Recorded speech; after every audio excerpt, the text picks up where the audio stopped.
Australian Aborigines.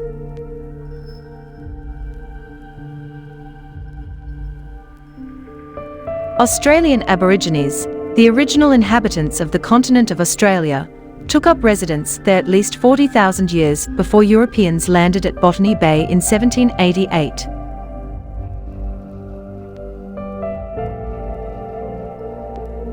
In 1788, the Aborigines were clearly the majority, numbering around 300,000.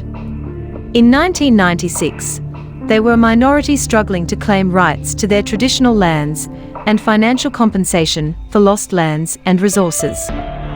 Relations between Aboriginal and non-Aboriginal inhabitants of Australia have not been very good, and there's a great deal of resentment on the part of many Aboriginal people for the treatment their ancestors received from the European colonists. In February 2008, Prime Minister Kevin Rudd formally apologised to Aboriginal peoples for mistreatment by the Australian government in the past. Prime Minister Rudd singled out the stolen generations, who were children forcibly removed from their families to attend boarding schools where they were punished for speaking their native languages and following their native traditions. Australian Aborigines face many of the same problems that Native Americans face in the United States.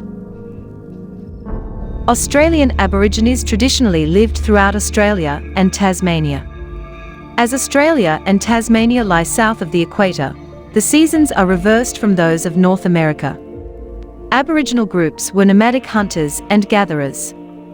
They had no permanent place of residence, although they did have territories and ate whatever they could catch, kill, or dig out of the ground.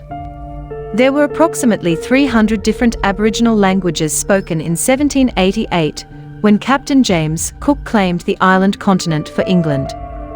Now, there are only about 145 Aboriginal languages still spoken. Only about 18 of these, like Walpiri, spoken in and around Alice Springs in the center of the continent, have a good prognosis. The largest language in terms of number of speakers is called the Western Desert language, spoken by several thousand Aboriginal people in the Western Desert region of the continent.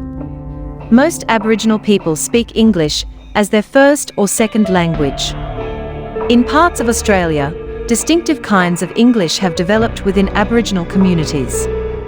In the Northern Territory, there is a kind of English spoken by Aboriginal people that is called Creole.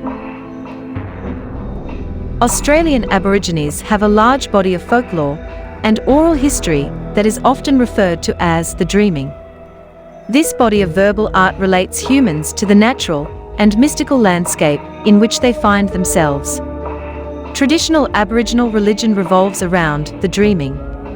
Totems are also an important part of Aboriginal religious identity. Totems are symbols from the natural world that serve to identify people and their relationships with one another in the social world. Since the colonization of Australia, many Aboriginal people have converted to Christianity either by choice or by the influence of education in mission schools. About 75% of Aborigines indicate that Christianity is their primary religion. In some Aboriginal societies, there were both male and female initiation rituals that marked the passage of the child into adulthood.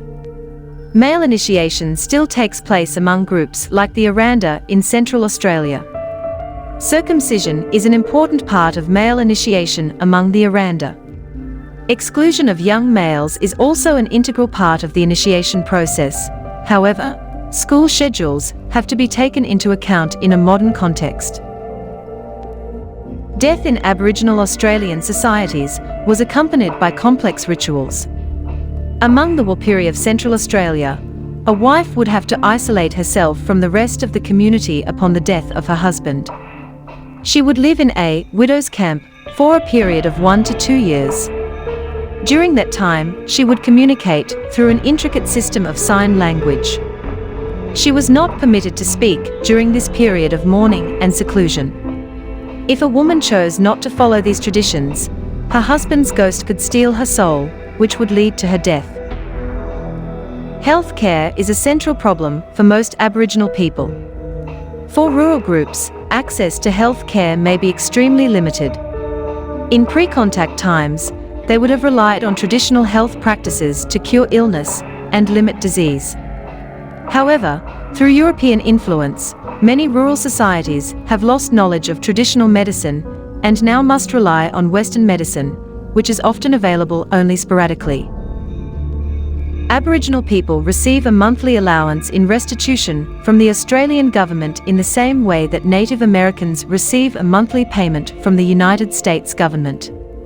Since many Aboriginal groups were nomadic hunters and gatherers, they did little in the area of food preparation. Meals were simple.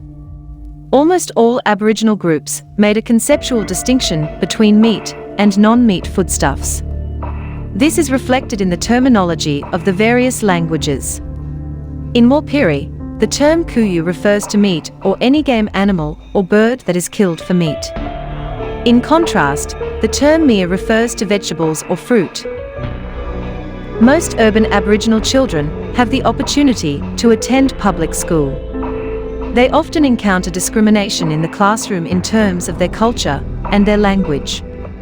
Some communities have developed their own educational programs to help Aboriginal children achieve in the educational system.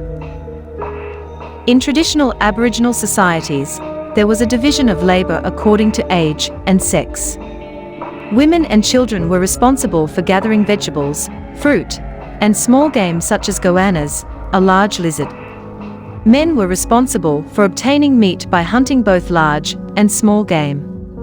Men in Aranda society hunted with a variety of implements including spears, spear throwers, and non-returning boomerangs. Thank you for watching. Hope you enjoyed it. See you with another new Frames video. Please don't forget to subscribe. Thank you.